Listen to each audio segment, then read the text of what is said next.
할렐루야. 2021년 3월 8일 월요일 아침 기도회를 시작하겠습니다. 오늘도 하나님의 말씀으로 힘차게 하루를 시작하는 우리 성도님들 되시길 바랍니다.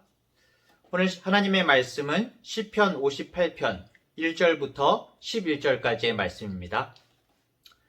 다윗의 믹담시, 인도자를 따라 알다셋에 맞춘 노래. 통치자들아, 너희가 정의를 말해야 하거늘 어찌 잠잠하냐?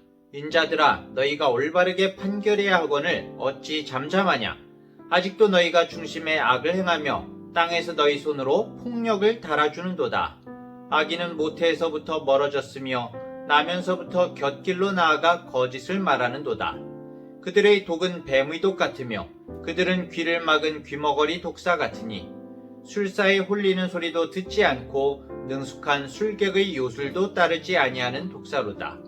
하나님이여, 그들의 입에서 이를 꺾으소서.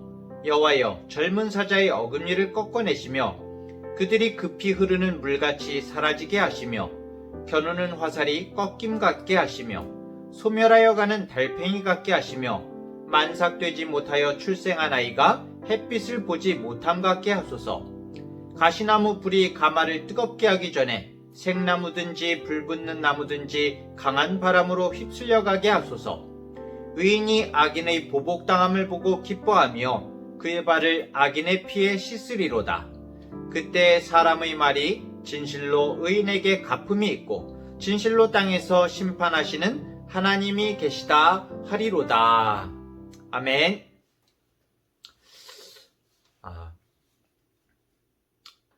뉴스에서 연일 미얀마 군부의 쿠데타와 그리고 죽어가는 미얀마 국민들에 대한 기사가 계속 나오고 있죠. 미얀마의 군부가 사실 명분 없는 쿠데타를 감행했거든요. 부정선거 때문에 민주주의를 위해서 쿠데타를 발동했다고 말은 하지만 실상은 사실 군벌들이 자신들의 이익과 기득권을 놓치지 않으려고 발악을 하고 있는 것입니다. 그래서 현재까지 군경이 쏜 총탄에 숨진 사람이 50명이 넘는다고 해요. 언론에 나타난 것만 그런 거죠. 자신들의 이익과 욕심을 위해서 그 수많은 국민들을 탄압한다. 참, 어떻게 그럴 수 있을까 의문이 들지만 죄에 병든 인간은 충분히 그럴 수가 있습니다. 미얀마만 그럴까요? 아프리카나 티벳, 신장 위구르 지역의 인권 탄압, 그리고 우리 민족인 북한의 상황도 상당히 심각하죠. 잘못된 통치자나 기득권들에게는 정의의 기준 자체가 다른 것입니다. 세상을 올바르게 이끄는 것이 정의가 아니라 자신의 욕심과 이익을 수호하는 게 정의인 것이죠. 사실 지구촌이 기술과 인터넷의 발달로 좁아지고 뉴스가 실시간으로 전해지면서 우리들이 이런 사실들을 알고 비판하고는 있지만 사실 인간이 인간을 탄압하고 자신의 이익과 기득권을 지키려는 모습은 범죄한 인간의 역사 가운데 누누이 계속 지금도 잔뜩 있어 왔던 거죠.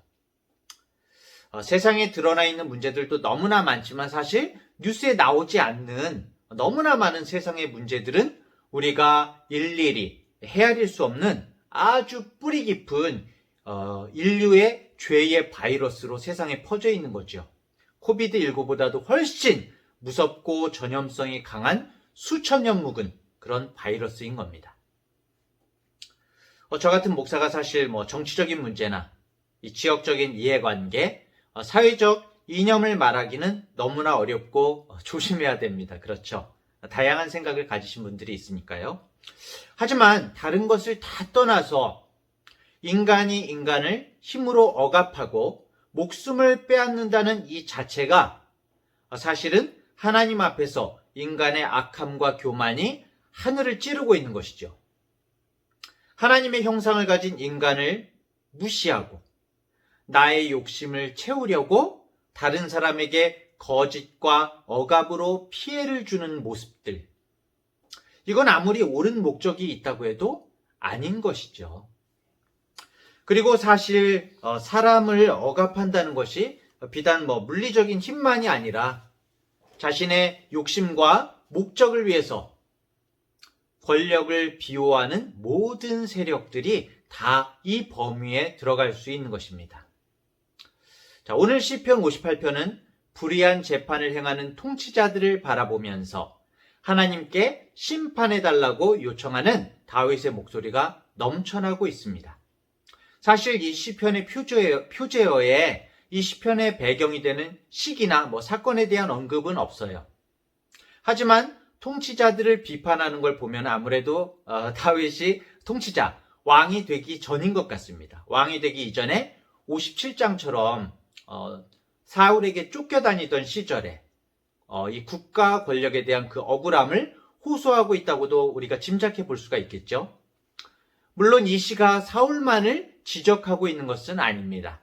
이 시편을 쓰게 하시고 우리 모두에게 이 시편을 읽게 하시는 것은 하나님의 뜻, 메시지를 이 시편 성경에 담아주셨기 때문이죠. 우리가 이것을 읽고 깨달아야 하는 것입니다. 1절에 보면은 통치자들아 너희가 정의를 말해야 하거늘 어찌 잠잠하냐, 인자들아 너희가 올바르게 판결해야 하거늘 어찌 잠잠하냐라고 이렇게 말합니다. 정의를 말해야 하는데 왜 잠잠하냐? 옳은 소리를 내야 할 때에 자신의 이익을 위해서 잠잠하고, 반대로 잠잠해야 할 때에는 자신의 이익을 위해서 엉뚱한 소리를 내는 그런 모습들이 우리에겐 많죠. 함께 살아가는 사회, 약한 사람의 아픔에 동참하는 사회, 공평한 사회를 위해서는 아무런 말도 하지 않고 또 올바르게 재판을 해야 할 때에도 입을 닫고 있다고 다윗은 비판하고 있는 겁니다. 여기서 이제 왜 잠잠하냐라고 이렇게 비판을 하죠. 잠잠하냐. 우리가 정의에 관해서 주목할 부분이 있는데 잠잠함입니다. 잠잠함. 우리는 너무 잠잠할 때가 많아요. 정의는 단순히 내가 나쁜 짓을 하지 않는 것이 아니라 능동적으로 선한 일을 하고 악을 제지해야 하는 것이죠. 내가 그런 거 아니에요. 난 전혀 몰라요. 단지 내가 불의를 행하지 않았다고, 내가 하지 않았다고 해서, 내가 나쁜 일을 하지 않았다고 해서 정의로운 삶을 살아가는 것이 아니란 겁니다. 내가 속한 사회에서 정의가 행해지지 않는 것을 보고도 잠잠하다는 것은 곧 그것을 묵인한다고 볼 수가 있는 거죠. 심하게 말하면 그 일에 동조하는 것이라고도 할 수 있습니다. 내 이웃이 억울함을 당하는데 내가 가만히 있다는 것은 정의가 아니라는 거죠. 사실 다윗도 이런 동조하는 자들에 의해서 피해를 입었나 봅니다. 사울이 왕이기는 하지만은 아무런 명분 없이 다윗을 죽이려고 할 수는 없거든요. 기분 나빠, 죽여. 이건 왕이라도 어려운 거죠. 뭔가 죄를 뒤집어 씌우려면 여러 시스템이 같이 움직여야 하는 겁니다. 왕권의 위협을 느낀 사울이 모든 자신의 그 비호 세력과 이익 집단들을 사주했겠죠. 누군가 다윗을 거짓 모함으로 고발합니다. 그 당시에 검경과 이거 무슨 재판 요즘 얘기하는 거 아닙니다. 네. 요즘 그 당시에 검경과 재판부가 엉뚱한 재판을 합니다. 그렇죠? 그러면 당시에 언론 뉴스들이 대서특필합니다. 다윗은 국가 전복 세력이었다. 사회의 공적으로 몰아가는 거죠. 우리나라에도 이런 잘못된 권력 집단들에 의해서 죄를 뒤집어 썼다가 수십 년이 지나서 재심을 해서 무죄를 선고받는 사례들이 많이 있지요. 그 유명한 말도 있죠. 또 그리고 유전 무죄, 무전 유죄 이런 말도 있죠. 지금도 그럴까요? 2절에 보면은 아직도 너희가 중심에 악을 행하며 땅에서 너희 손으로 폭력을 달아주는도다 이렇게 말합니다. 공의를 세우고 올바르게 판단을 해야 할 통치자들이 바르게 판단하고 목소리를 내는 것이 아니라 오히려 폭력을 일삼을 생각이 가득 차 있는 것입니다. 힘센 것이 정의다라는 그런 생각으로 서슴지 않고 악을 행하는 것이죠. 아니, 악을 마치 정의인 것처럼 그렇게 포장하고 속이는 것입니다. 장사꾼이 부당한 이익을 챙기기 위해서 거짓된 저울을 사용해서 속이는 것처럼 통치자들이 자신들의 이득을 챙기기 위해서 정의를 가장한 부당한 판결로 백성들을 짓누르는 것이죠. 마치 미얀마 군부처럼 말이죠. 어느 시대, 어느 특정 정부만을 지적해서 말하는 것이 아닙니다. 어느 시대에나 어느 정부에나 요즘 말로 이런 적폐는, 요즘 말에 적폐라는 말을 많이 쓰더라고요. 요즘 말로 이런 적폐는 꼭 있는 것이죠. 그렇다면 우리들은 어떨까요? 우리들은 어쩌면 나도 적폐일 수가 있는 것입니다. 우리들도 이 말씀을 남에게만 적용하는 것이 아니라 우리 자신에게 비춰봐야 하는 것이죠. 우리 자신도 어느 사이에 이런 사고와 세계관에 그대로 물들어 있지는 않은지, 목적을 이루기 위해서 수단과 방법을 가리지 않고 하나님을 기쁘시게 하는 삶이 아니라 나 자신을 기쁘게 하는 삶에만 집중하고 있는 것은 아닌지 돌아봐야 하는 것입니다. 물론 나 자신을 기쁘게 하는 것이 죄는 아닙니다. 하지만 죄를 지으면서까지 나 자신을 기쁘게 하는 것은 악이죠. 3절에 보면 다윗은 악인에 대해서 좀 더 구체적으로 묘사하고 있는데요. 악인은 모태에서부터 멀어졌으며 나면서부터 곁길로 나아가 거짓을 말하는도다, 이렇게 말하고 있습니다. 악한 사람은 태어날 때부터 바른 길에서 벗어났고 거짓말을 하는 사람도 태어날 때부터 곁길이었다, 이렇게 말하는데요. 무슨 말입니까? 한마디로 결국 죄인이 아닌 사람은 없다는 것이죠. 태어날 때부터 우리는 죄 가운데 빠져 있다는 것입니다. 로마서 3장 10절에서 12절에 말씀하시는 것처럼 의인은 없나니 하나도 없으며 깨닫는 자도 없고 하나님을 찾는 자도 없고 다 치우쳐 함께 무익하게 되고 선을 행하는 자는 없나니 하나도 없도다. 결국 이 말씀은 모든 사람이 죄인이라고 하나님께서 선언을 하시는 것입니다. 다윗이 악을 저지르는 사람들의 모습을 보면서 와, 저 사람들이 저렇게 악한 모습을 보니까 정말 태어날 때부터 악하게 태어났다는 말 외에는 설명할 수가 없구나라고 이렇게 말하고 있는 것이죠. 자, 4절부터 5절을 볼까요? 그들의 독은 뱀의 독 같으며 그들은 귀를 막은 귀머거리 독사 같으니 술사에 홀리는 소리도 듣지 않고 능숙한 술객의 요술도 따르지 아니하는 독사로다. 다윗은 악인을 독을 품고 있는 독사의 비유를 하고 있습니다. 여기에 이제 마술사, 술객 이렇게 나오는데요. 조련사죠, 조련사. 뱀을 조련하는 사람이죠.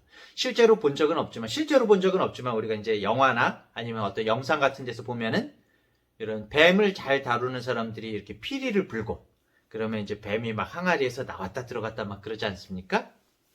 그런데 이 뱀이 통제를 따르지 않고 제멋대로 돌아다니고 사람들을 막 문다면 어떻게 될까요? 다윗은 하나님의 공의와 올바른 재판을 제대로 행하지 않는 통치자들이 하나님의 피리 소리를 듣지 않는 독사와 같다고 탄식을 하고 있는 것입니다. 다윗은 이런 악한 통치자들을 하나님께서 심판해 주시기를 기도하면서 6절부터 9절까지 당시의 어떤 지리적 또는 문화적인 해석에 기반해서 비유를 하고 있습니다. 우리가 성경을 살필 때에 자의적으로 살피면 안 되죠. 내 그냥 생각대로 살피는 것이 아니라 시대와 문화 등을 고려해서 봐야 하거든요. 말씀은 분명히 진리이지만은 하나님께서는 성경이 쓰여지는 시대, 문화에 맞춰서 고려해서 말씀을 주셨습니다. 그렇기 때문에 우리가 그것을 생각하면서 봐야 하는 것이죠. 다윗은 6가지 비유를 드는데요. 첫 번째로 악한 통치자들의 치아를 꺾으시되 젊은 사자의 어금니를 꺾듯 해달라 이렇게 말합니다. 호랑이나 곰하고 달리 사자의 최대 무기는 이빨이죠, 이빨. 맹수들이 서로 싸우는 방식이 다르다고 합니다. 이 호랑이나 곰은 앞발을 사용한대요. 싸울 때 이 날카로운 발톱이 있는 발로 주먹을 치듯이 이렇게 공격을 한다고 합니다. 반면에 이 사자는 발로 잘 안 싸운대요. 무게중심이 앞쪽에 있다고 그러더라고요. 그래서 발로는 상대를 딱 누른 후에 목을 확 물어서 이렇게 공격을 한다고 합니다. 근데 만약에 이제 이 사자에게 이빨이 없다면은 그 사자는 더 이상 사냥을 하는 것이 어렵죠. 다윗은 이 악한 통치자들이 더 이상 백성들을 물지 못하도록 이빨을 다 빼주세요. 이렇게 하나님께 말씀을 드리고 있는 것입니다. 둘째로 급히 흐르는 물처럼 사라지게 해주세요. 이렇게 요청을 합니다. 이스라엘을 비롯해서 이 중동 지역에는 이 우기에는 엄청난 강이나 시내가 되지만은 건기에는 완전히 사막화 돼가지고 마른 땅이 되는 곳이 많다고 합니다.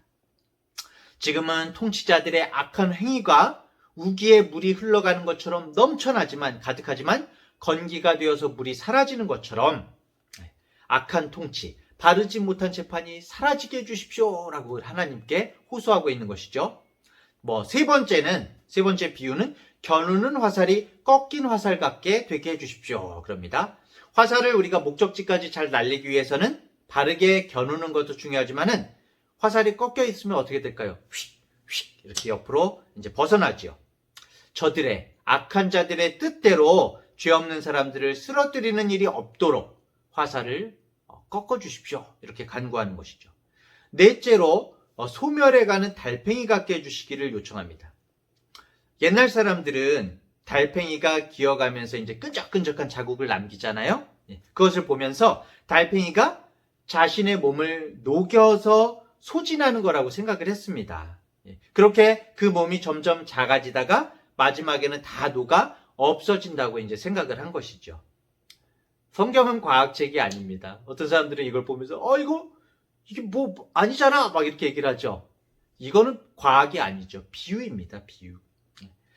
다윗은 악인들이 그렇게 녹아 없어지기를 바라고 있는 것이죠. 다섯 번째, 달을 채우지 못한 엄마의 뱃속에서 죽은 아기처럼 그들이 햇빛을 보지 못하게 하소서. 여섯 번째, 바람에 꺼지는 불처럼 악한 통치자들이 다 물러가서 꺼지게 하소서. 이렇게 요청하기도 합니다. 자, 그리고 오늘 본문이 이렇게 이제 마무리가 되는데요. 10절, 11절을 보면은 의인이 악인의 보복당함을 보고 기뻐하며 그의 발을 악인의 피에 씻으리로다. 그때 사람의 말이 진실로 의인에게 갚음이 있고 진실로 땅에서 오늘 이제 결론입니다. 심판하시는 하나님이 계시다 하리로다. 심판하시는 하나님이 계시다 하리로다. 심판하시는 하나님이 계십니다. 다윗은 하나님께서 자신의 기도를 들어주셔서 불의한 통치자들이 심판을 받게 될 것이고 이 땅에는 심판하시는 하나님이 계시다는 것을 확인하게 될 것이라고 고백을 합니다. 결국 모든 것은 돌고 돌아서 하나님과의 관계 회복이 중요하다는 것이죠. 하나님과의 관계 회복. 사람이 악을 떠나는 것, 죄를 짓지 않을 수 있는 길이 무엇입니까? 아무리 강한 법률이 있으면 될까요? 사람을 사람이 제지한다고 될까요? 사람이 사람을 완전히 제지할 수가 있습니까? 아니죠. 하나님 앞에 있는 것, 하나님과 동행하는 것밖에는 방법이 없는 것입니다. 하나님이 내 앞에 계신데 모든 것을 꿰뚫어 보시는 하나님이 내 앞에 계신데 어떻게 헛짓을 할 수가 있겠습니까? 만약 하나님을 믿는다고 하면서도 우리가 특별히 그리스도인이라고 하면서도 계속적으로 죄를 짓는 사람이 있다면은 단언하건대 그 사람은 하나님을 껍데기로만 겉모습으로만 믿고 있는 것이지 아직까지 하나님을 믿고 있다고 생각하는 자기 자신을 믿고 있는 것이죠. 나 자신의 삶을 하나님 앞에서 돌아보고 완전하지는 않지만 완전하지 않습니다. 우리가 아무리 하나님 앞에 행한다고 해도 완전하지 않습니다. 죄를 지을 수 있습니다. 하지만 나 자신을 쳐서 계속적으로 복종시키고 하나님의 기뻐하시는 뜻이 무엇인가를 따르려고 몸부림을 칠 때 우리는 하나님 앞에 있는 사람인 것이죠. 오늘 본문의 불의한 통치자들이 정의로운 사회를 만들어가려고 하지 않고 바르지 않은 재판을 하고 자신의 배를 채우려고만 하는 오만한 행위를 자행했던 이유가 무엇이겠습니까? 그것은 하나님을 알지 못하고 자기 스스로를 큰 자로 여겼기 때문이죠. 하나님을 알지 못하니까 자기가 제일 큰 겁니다. 자기 위에서 자기를 재판하는 하나님이 계시다는 것을 의식하지 않았기 때문이죠. 사랑하는 중앙대학교의 성도 여러분, 하나님은 죄를 미워하시고 심판하십니다. 더불어 모든 죄인이 의롭게 되기를 원하십니다. 우리의 부족함에도 불구하고 하나님의 은혜로 우리는 예수님의 이름으로 구원함을 얻었습니다. 하지만 다시금 우리 자신을 말씀과 기도의 빛으로 돌아보아서 하나님의 뜻을 따르고 있는지, 내 뜻을 따르고 있는지 분별하고 회개하며 주님 앞에 믿음으로 바로 서는 우리 모든 성도님들 되시기를 간절히 축원합니다. 오늘 기도의 제목을 나눕니다. 주님과 날마다 동행함으로 하나님 앞에서 우리 자신을 바로 세우고 세상의 욕심과 가치관에 물들지 않으며 말과 행동이 주님의 사람으로 거듭나게 하소서. 이 기도의 제목을 가지고 오늘 하루를 기도하면서 사시기를 원합니다. 제가 기도하겠습니다. 하나님 아버지, 세상은 언제나 눈에 보이는 것이 전부라고 말을 합니다. 사람들은 눈에 보기 좋은 것을 더 많이, 더 큰 것을, 더 높은 것을 갖기 위해서 동분서주하는 것 같습니다. 바라옵나니 더 많은 것, 더 큰 것, 더 높은 것을 차지하기 위해서 다른 사람들을 짓밟는 것을 당연하다고 생각하는 어리석은 통치자들이 이 땅에서 사라지게 하여 주시옵소서. 우리 사회가 하나님의 형상인 인간을 존귀히 여기고 더불어 살아가는 곳이 되게 해주시고 서로를 존중하는 사회가 되게 하여 주시옵소서. 특별히 우리 자신을 돌아보기를 원합니다. 우리가 어떤 위치에 있든지 가정에서, 일터에서, 삶의 자리에서, 학교에서 우리 위에서 우리를 심판하시는 하나님이 계심을 의식하며 주님 앞에서 호람대오의 심정으로 살아가게 하여 주시옵소서. 오늘도 스스로를 작은 자로 여겨 우리를 크게 여겨주시는 주님의 은총을 경험하는 복된 날이 되게 하여 주시옵소서. 예수님의 이름으로 기도합니다. 아멘.